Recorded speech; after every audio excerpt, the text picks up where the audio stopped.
Each fan of Star Wars loves the films for a multitude of reasons.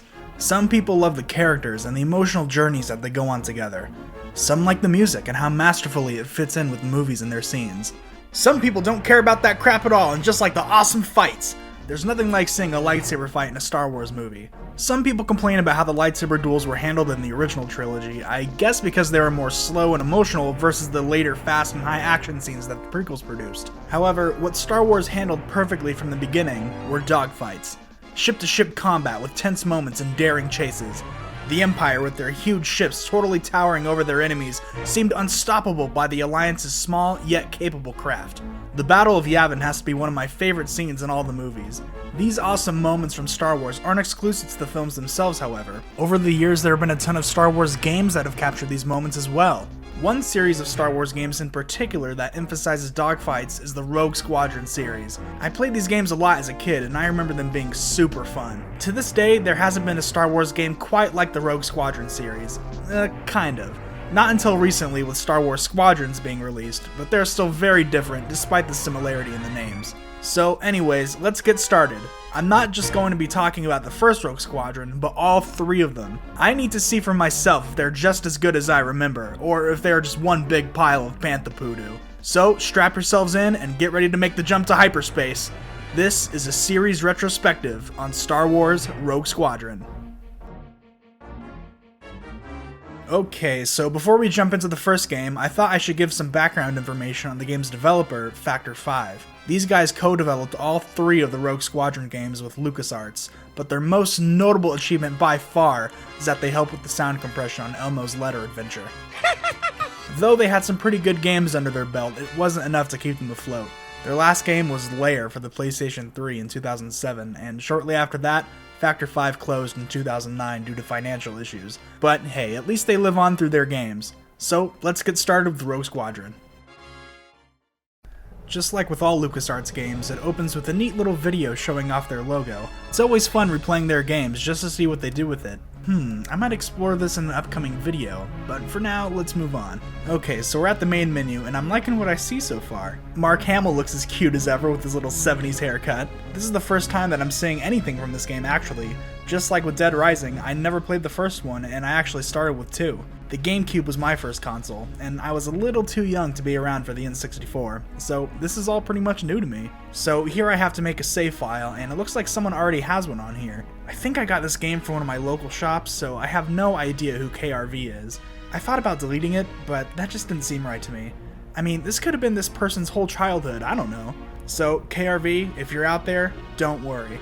From one gamer to another, your save data is safe with me. Before each mission, you get to choose your ship. I really enjoyed the visual presentation of it all. Seeing all the ships in the hangar is great for immersion. It's awesome, even for today, but if I played this in 1998, it would have blown my wampa balls off.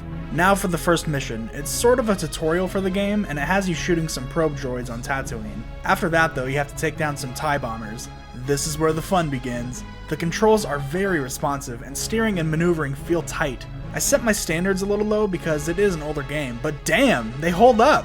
The music in this game is also awesome. That's the one thing that every Star Wars game seems to get right, because they have access to the film's score, but here it's those iconic Star Wars tunes with a retro twist. The graphics are also nice for the time, however I did find myself squinting to see the enemy ships sometimes. I'm using a 1080p upscaler since that's the only way I can record footage for these older games. That combined with my newer TV is probably why it's hard to see. I remember also having this problem with Star Wars Bounty Hunter, so it would make sense if that's the reason. By the third level, I got my first game over. The hard to see enemies combined with my ability to be bad in general were too much for me to handle. Also, it might just be me, but it took me a couple tries on each level because I was sometimes unsure of just what to do. But anyways, damn, it looks like my N64 is acting up. At first I thought it was the game, so I gave it the tried and true blow, but nothing. I even tried another game and the same thing happened. So it looks like it's the console itself.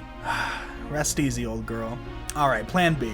Thankfully, I had another N64 that my old friend gave me. Shout out to Chris for saving this video. Alright, now back to it. I should probably talk about the story now that we got things working again, but to be honest, the story isn't really what makes these games good, it's their gameplay. With that being said, I will go over it just in case anyone's interested. The game takes place immediately after episode 4, that is, until the final mission, which is after episode 6. Damn, well that's a big time jump. You play the majority of the game as Luke, but also as Wedge from time to time. There's also an Imperial that defects and helps the rebels out, and just let me go back to blowing stuff up. Like I said, the story isn't very interesting. It wasn't until the level Escape from Fest when I hit my first big roadblock. The other levels up till this point varied in difficulty, but were all challenging. This level though is just hard. You have to escort these AT-PTs through knockoff Hoth, all the while taking down AT-ATs and these little probe guys. Oh, I'm sorry, the XR-85 Tank Droid. Ugh, I swear, everything and everyone has a name in Star Wars. There can't just be Startled Bar Patron number 2. There can only be Daniel Fatoni, notorious con artist and associate of Ahmed Beck. Wait a second, hold on. It took me 7 long and frustrating tries to finally beat it. Just remember that after you escort the AT-PTs, you have to destroy the research facility, so don't celebrate too early. However, I later found out that there will be another upcoming level that makes this one look like a space cakewalk. In between though, we get to try out a few more ships. Throughout the campaign, there are 4 central ships that you'll be using: the X-Wing, the A-Wing, the Y-Wing, and the Snowspeeder. The game does a great job of making each individual ship feel unique. For example, the A-Wing is fast and more offensive based, but is really frail, while the Y-Wing is slow and defensive and can take a lot of hits. There are definitely better ships than others depending on the mission that you're playing. So after a couple more missions, we finally get to that level. Moff Seardan's Revenge. This level made me want to shove a thermal detonator up my ass. All the enemies and hazards that are in the game are all congregated here, and they're all hungry for blood. It also doesn't help that you fight in the aptly named laser and missile spam canyon. F my life, there's no way that someone would beat this on their first try. Especially not a 6-year-old in 1998. I don't even think that Luke could beat this level. Thankfully though, the level gets easier and easier as you progress, since essentially you have to destroy every TIE, turret, and AT-ST in the area. Finally, we did it. Now we can put this... Oh, wait, what's happening? Whoa, are you kidding me? Of course, after all that crap we go through, there's a boss waiting at the end of it. Well, I guess they call it Moff Seardan's Revenge for a reason. Seriously, you better not have died not even once if you want to stand a chance against him. He's zipping around an Imperial shuttle that seems to be both too fast and too slow for me to hit. Also, this thing has more firepower than the goddamn Death Star. Ugh, I'm at my limit. Guys, I'm gonna do something that I never do. In fact, I frown upon it. But fuck this level. I'm gonna cheat.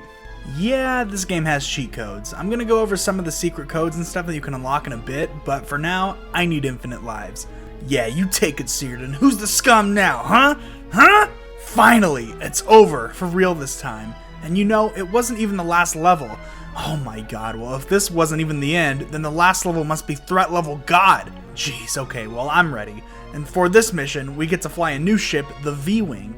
It's pretty cool. I've never seen this kind of ship in Star Wars before. I mean, I knew there was a V-Wing, but I thought it was this. As a side note, do you remember in the OG Battlefront that this was like the bomber for the Republic? But then in the new Battlefront 2, it's the TIE Interceptor type ship. I always thought that was weird. Is it a bomber or an interceptor? Do I care? Yes. Should I? Absolutely not. Side note over. The V-Wing here though is super fun. It's incredibly fast and even has a boost for more speed. It's the perfect ship for a mission where you have to take down these giant ships that look like mouse droids with AT-AT feet, all the while shooting down TIE fighters and trying to stay alive. Alright, I just took out the 3rd ship and wiped out the fighters. God, I wonder how many more I'll have to take down. You're kidding, right? That's it? I was able to beat this on my first try. I didn't even need the cheat code. Yeah, it was a little tough, but it was nowhere near as difficult as the last mission. We get a little celebratory cutscene, and the credits roll up. So, that was the first Rogue Squadron game. I really enjoyed playing through it for the first time. It holds up after all these years. Sure, some of the aspects aged a bit, but the fun factor hasn't aged at all. Even with its difficult missions, it stands out as a must-play on the N64. If you like Star Wars and classic ship combat, it doesn't get better than this. Or does it? But before we move on to Rogue Squadron 2, I wanted to revisit the cheat codes. Just like with any game that has cheat codes, the ones here are awesome. And really, a lot of the codes that you can put in aren't for cheating. They unlock extra content like different features, ships, and bonus levels. Something interesting about this game now that I'm thinking about it is that it doesn't use any of the iconic scenes from the movies as levels. Sure, some may harken back to them, like with the Fest level being very similar to Hoth, but they're all original missions. Pop the right cheat code in, however, and BAM! You got the Death Star trench run. It's a little underwhelming, but it's a bonus mission, and I'm glad that it's here. As far as fighters go, there aren't that many extra ones, but the ones here are great. Of course, there's the iconic Millennium Falcon, but then, surprisingly, there's the Naboo Starfighter. This was shocking to me for one big reason. This game, like I've mentioned, is from 1998, November 1998 to be exact. But the Naboo Starfighter didn't get seen until The Phantom Menace came out, which was in May of 1999. That means that if you bought this game when it came out, you got to see the Naboo Starfighter a whole 6 months before anyone else. That's pretty freaking cool. There's one more ship that I wanted to talk about though that surprised me even more, and it's actually not a ship at all. You can unlock a 1969 Buick Electra in this game. It's basically a reskin of the V-Wing, but it's undoubtedly the classier of the two. I don't know why it's here, but I'm pretty sure I saw it flying around in the background of the special editions. These passcodes are so awesome. In a way, it's like free DLC. In any case, it gives the game more content, which is always great. Alright, now we're done with Rogue Squadron, and perfect timing too, because it looks like my game just crashed. On to Rogue Squadron 2, Rogue Leader. Now this is my nostalgic game. Many a nights were spent sitting on my living room floor feeling the cool carpet and playing this game. I remember back then I didn't have a memory card, so I spent a lot of time just replaying the first level. And what an opening level it is. The attack on the Death Star, now this is what I'm talking about. This game starts out strong. The graphics are vastly improved from the first one, and the cutscenes look exactly like they do from episode 4. It's not just the graphics that have gotten better. They added a targeting computer, which is super useful for finding out what the objective is and what you should be doing. Also, another feature they added is the ability to give commands to your squad mates. This can come in handy as they can help you take down TIE fighters or draw fire away from you from the turrets. To be honest though, I don't know exactly how useful they are. I mean, they do something, but if I had to base their performance on a percentage, I'd say that you do about 95% of the work while they do the other 5, but that 5 can make a big difference sometimes. The final act of the level sees Luke flying into the trench for his attack run. This section is so cool. It brings that tense feeling of do or die just like in the film. It also shows off just how good the controls are. Again, they were good in the first game too, but here they feel better and more improved. Once you get to the end, you shoot a proton torpedo down the exhaust port, and like its film counterpart, the Death Star is no more. I guess you could say that this game opens with a bang. Huh? Oh, not good. So, unlike with the first Rogue Squadron, this game utilizes the battles that everyone loves from the movies, while also adding original missions on top of them. This definitely works to the game's advantage. It adds spectacle while also giving the game a deeper connection to the films that inspired them. And also, you know, it's just cool. After the first level, it takes a similar turn to how the first one progressed. Each level, there's a new ship to try out, and it's a good way to dip your toes to find out which one is your favorite. Mine was always the Y-Wing. It's got standard lasers, an ion cannon for disabling things, and it can drop bombs for a more heavy assault. The Hoth mission is another standout. Taking down AT-ATs is again another example of how the series has improved. It feels a lot more smoother and less clunky than its predecessor. The level right after introduces a long-awaited ship for the series, the B-Wing.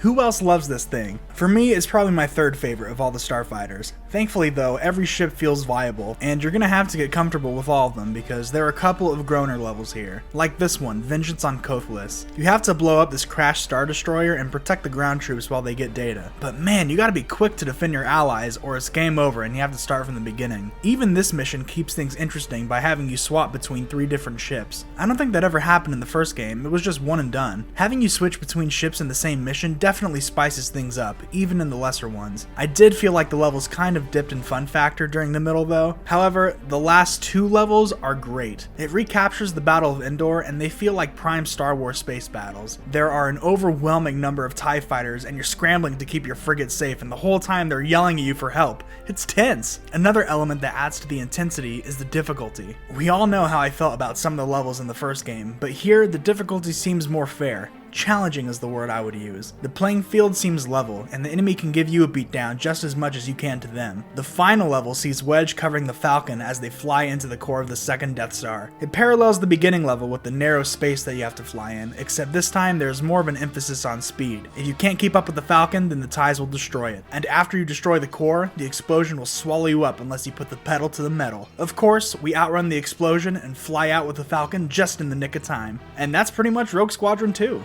Overall, this feels like an improvement from the first game. Mechanically and technically speaking, everything is better. There's also a lot of smaller details that I appreciate too. For one, the passcodes are back. Extra features, ships, and bonus levels all return. My favorite bonus level this time around is an alternate ending where Vader destroys the rebels during the first attack on the Death Star and then heads down to Yavin to finish the job personally. Damn, that's dark. But I'll answer the question that we all have, and yes, the Buick comes back. This time, if you go into first-person mode, it also plays the Cantina song on the radio and has a kick-ass bobblehead monkey with the fez on the dash. My favorite little detail is that Wedge, who you play the majority of the time, is voiced by his real actor, Dennis Lawson. That's pretty badass. In the films, he was a minor character who did some pretty important things, so it's awesome to see that they actually got him to voice his character. As much as I have a soft spot for this game, I have to be fair and impartial when discussing it. Its biggest flaw is its missions, specifically the amount of missions that are available. Excluding bonus missions, there are only 10. That's just a little over half of the ones that are in Rogue Squadron 1. It's tricky to determine what's better because Rogue Squadron 1 has more content level-wise, but Rogue Squadron 2 has better quality levels.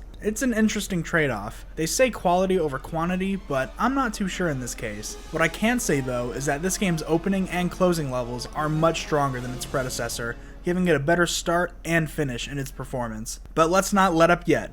We still have one last game to cover, and it might just be the most interesting of the series. This is Red 6, and I'm making my attack run on Rogue Squadron 3 Rebel Strike. Of all the Rogue Squadron games, I was looking forward to this one the least. It's not that I disliked it or anything, I just recall not liking it as much as Rogue Squadron 2. But I'm a lot older now, so I'm curious to see if I still feel the same. Before you pick your ship, you can jump around now in the hangar. Luke's got hops! The first level takes place after the destruction of the first Death Star, with Wedge and a new character named Sarkley as your wingmates. Sarkley, join the others and escort the transports past that blockade. You won't stand a chance. I'm going with you. We'll be fine. The fleet needs your help now, Sarkley. As you wish, Commander Skywalker. A little persistent there, eh, Sarkley? And come on, good guys don't talk like this in Star Wars. They sound like this. Right alongside you, Luke. They don't say, "As you wish, Commander Skywalker." Okay, so Sarkley is definitely gonna betray us at some point. After we take care of the ships outside, we get sent inside the temple for some footwork. Oh, so that's why we could jump in the hangar. This is a first for the series, having non-vehicle gameplay. The controls on the ground feel okay. Just like with Bounty Hunter, it's a mashing marathon. And Luke moves around like a maniac, just jumping and annihilating stormtroopers. They don't even have a chance! So far, this feels like the easiest of the three, especially because I got a medal at the end of the first mission, which is something that I wasn't good at doing in the other games. Speaking of the other games, the level progression was very linear, but here it gives you more freedom to choose what level you want to do. The levels on the left you play as Luke, while the levels on the right you play as Wedge. Unfortunately though, we lost Dennis Lawson as his voice actor, but that's okay. Rogue Squadron 3 also has less of an upgrade from 2. It feels like more of the same, with just a few tweaks of improvement. In any case, you better be good at getting medals in this game, because they give you points that you need to unlock other missions. The missions themselves are pretty great too. They are more consistently fun than the ones in the other games. Yeah, there are a couple of groaners, but there aren't that many. For example, the second level I played has you on a speeder bike trying to rescue a captured rebel spy. It was super fun. The speeder can go really fast, and dodging the rocks and the probe droids on the water is really exciting. Once you save the rebel, you have to race back to your ship on the speeder while the Empire is chasing you. It's a great level. After that, I did the one with Wedge, and it seemed pretty standard at first, but then it has a great section where you play as the TIE Bomber. That's pretty unique. Stealing an enemy ship and then using it as your own is a fresh idea for these games. The more playable ships, the better. Playing as a TIE Fighter was something that you could put a code in for the past games, but here it's part of the main story. There's also a level that takes place on Geonosis, which gives this game a pretty cool connection to the Clone Wars era.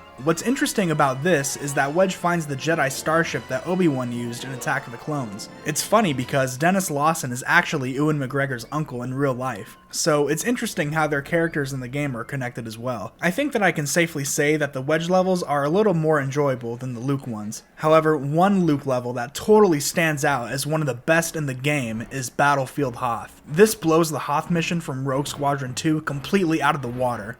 Snow. I'm not exaggerating by saying that it feels like an actually realized battle. It starts right after Luke gets shot down in the snowspeeder. There are AT-STs getting blown to bits by snowspeeders and enemy ground troops advancing onto the shield generator. After riding a Tauntaun and defending a position, we take to the skies to defend the rebel transports. It no joke feels like the trailer for Battlefront 2015, except on the GameCube. This level is a pure 10 out of 10. After this, we come to the level Speeder Bike Pursuit, which captures the scene from Return Return of the Jedi, where Luke and Leia are chasing the scout troopers on Endor. This one took me a couple of tries, but you know what? It wasn't frustrating dying all the time. Each time I got further and further, sometimes by only a couple of seconds, and sometimes I covered a lot more ground. Seeing how I progressed each time helped me see it through all the way, and because it was overall really fun. Except for the ending though, which is a little underwhelming, but sometimes it's about the journey, not the destination. Now the final level is upon us. It takes place again on Endor, and you control an AT-ST as Chewbacca when he steals it from the stormtroopers. Again, it's sort of a hold down the trigger type level, but you can also call the Ewoks to activate the traps that they set up to help you. It's an instance where they take sort of a straightforward level and add some flair to it. The final section you play as Han Solo and place the charges inside the bunker. Everything is going good until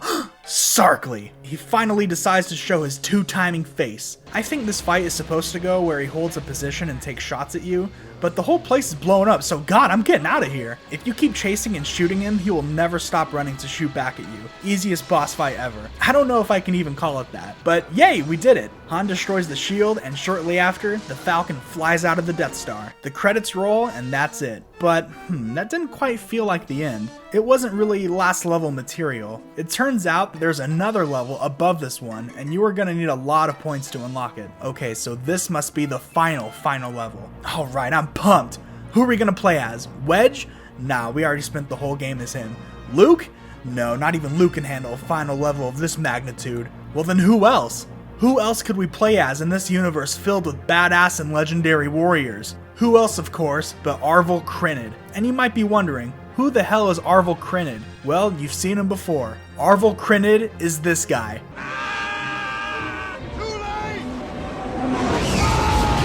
No. But if we're playing as him, then yes, in this final mission, our goal is to destroy the Super Star Destroyer. This guy is on a mission. He takes out not one, but 2 Star Destroyers to get where he needs to go. Then it's a mad dash to the bridge to take this mother down once and for all. A barrage of lasers are flying right in your face, and you have to stay low and be fast if you want to make it. But when you make it, boy is it glorious. Now that felt like a last level. Rest in peace, Arvel Krynid, the unsung hero of Star Wars. That was what I'm talking about. Rogue Squadron 3 really surprised me. Like I said earlier, I wasn't too keen on it when I was a kid.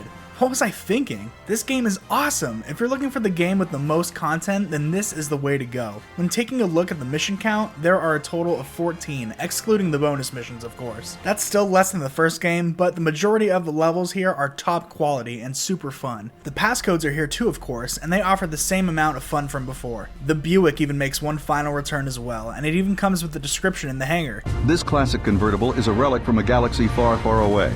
Equipped with cluster seeker missiles, this extremely heavy armored vehicle is perfect for beating the poodoo out of any Imperial forces. Also, isn't that Max from Sam and Max hanging from the dashboard? I'm glad that he's along for the ride too. Hey, now that I mentioned bringing someone along, this game has multiplayer too. Now you can battle each other in one-on-one dogfights. But if fighting each other isn't your thing, you can choose to fight together. The game features the entire campaign from the second Rogue Squadron as co-op missions. That is amazing.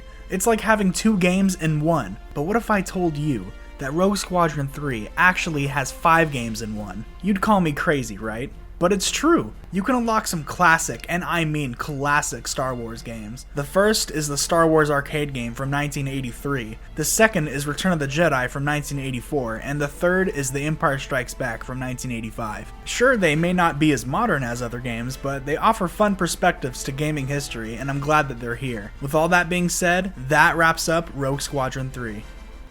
Now that I've revisited all the Rogue Squadron games, the only word that pops into my mind is love. It's apparent that both Factor 5 and LucasArts cared a lot about these games. The missions, extra content, and their expanding gameplay with each installment is a testament to just how much care went into them. It seems like every Star Wars game from this era had nothing but care and love put into them, and these 3 are no exception. It's a shame that Factor 5 isn't around anymore to keep producing Star Wars games. Thankfully though, they left behind a strong trilogy for people to enjoy, and I think that they'll be remembered for a long time as a developer who made quality Star Wars games, much like Pandemic Studios for the original Battlefronts. As for LucasArts, the future is looking hopeful. It was announced early in 2021 that moving forward, all Star Wars games will be under the banner of Lucasfilm Games. I'm not sure if this is a way of just identifying all the games under a new title, or if it's a new game developer, but either way, I can't wait to see what's to come next. But for now, I'm glad that I can go back to the past and replay these awesome games. So that's it for the retrospective on the Rogue Squadron series. As per retrospective tradition, I thought that it would be fun to rank all the games on a tier list to close out my thoughts and how I feel about them. So, I'll see you guys over there.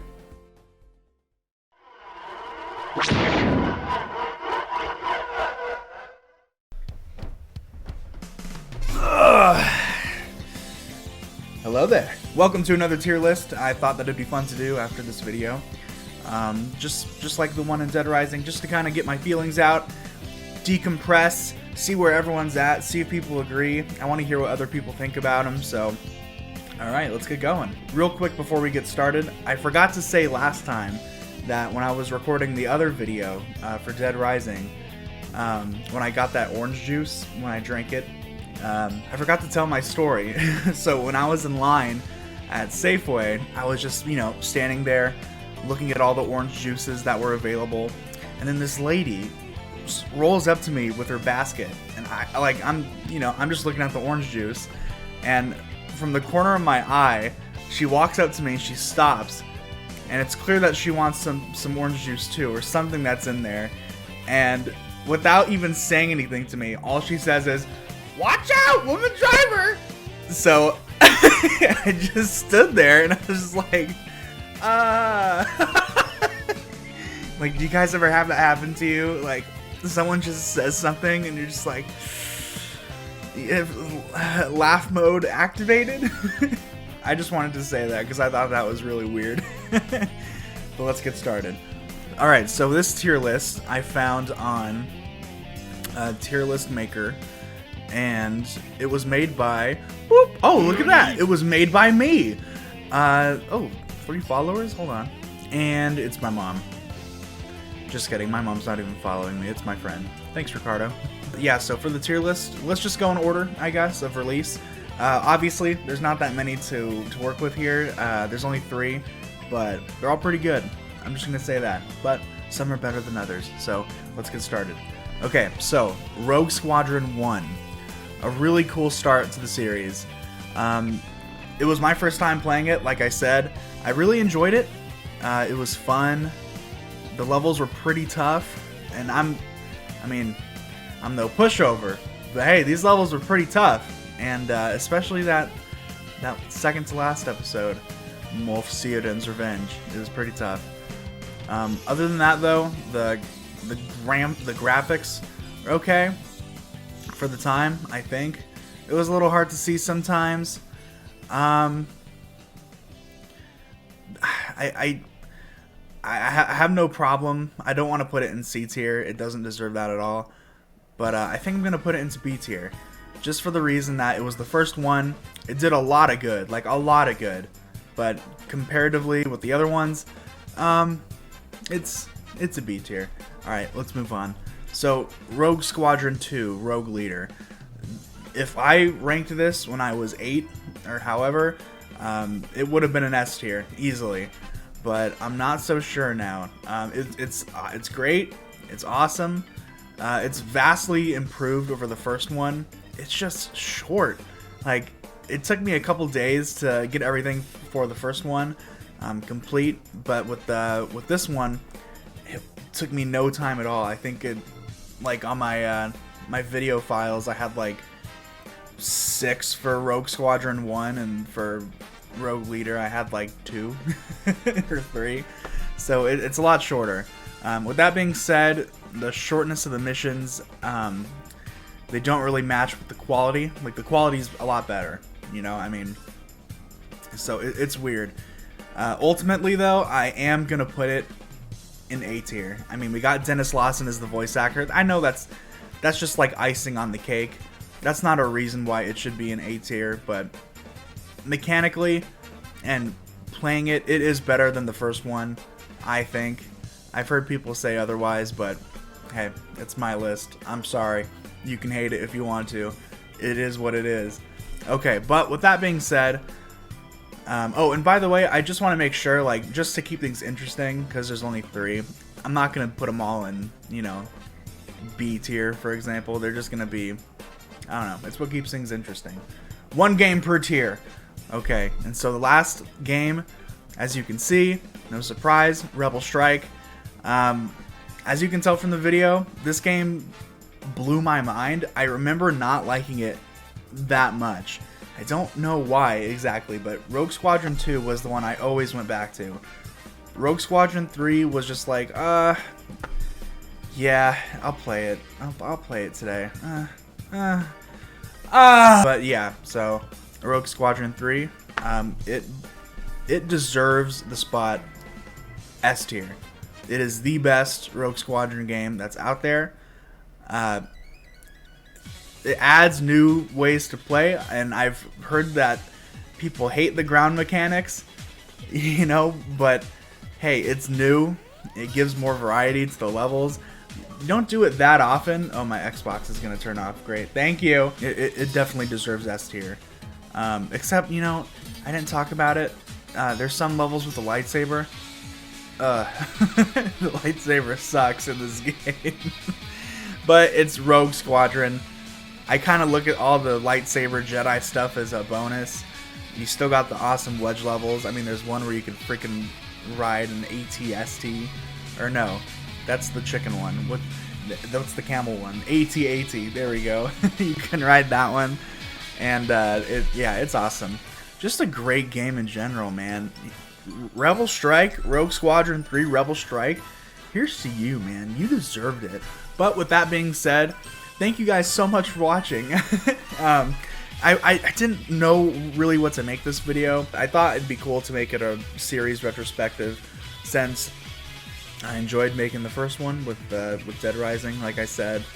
But this one is also, it's a series that I think you should definitely come back to. People need to remember this series, and I don't know. I thought about talking about, you know, Rebels, or not Rebel, Star Wars Squadrons. I like it, I enjoy it, but obviously something like that is more multiplayer oriented, and I'll be honest, I did not want to play the campaign for it. I had no motivation to do so. If I was talking about it here, though, I'd throw it in B tier. Why not? The ship customization's pretty cool. You can make Y-Wing red. But with that being said, thank you guys so much for watching. I appreciate it. I'm trying to come out with videos more often. I know everyone says that, but it's true. I'm trying. And I just want to say thank you guys so much for watching again. If you haven't, consider subscribing. I really do appreciate it, and I love reading all the comments that you guys leave on the videos. So thank you for that too. Really, I love it. It's fun. It really makes my day. It makes my week when I see one comment saying, "What a thrill." Makes my day. So anyways, thank you guys for watching. I'll see you on the flip side. Alright, take care.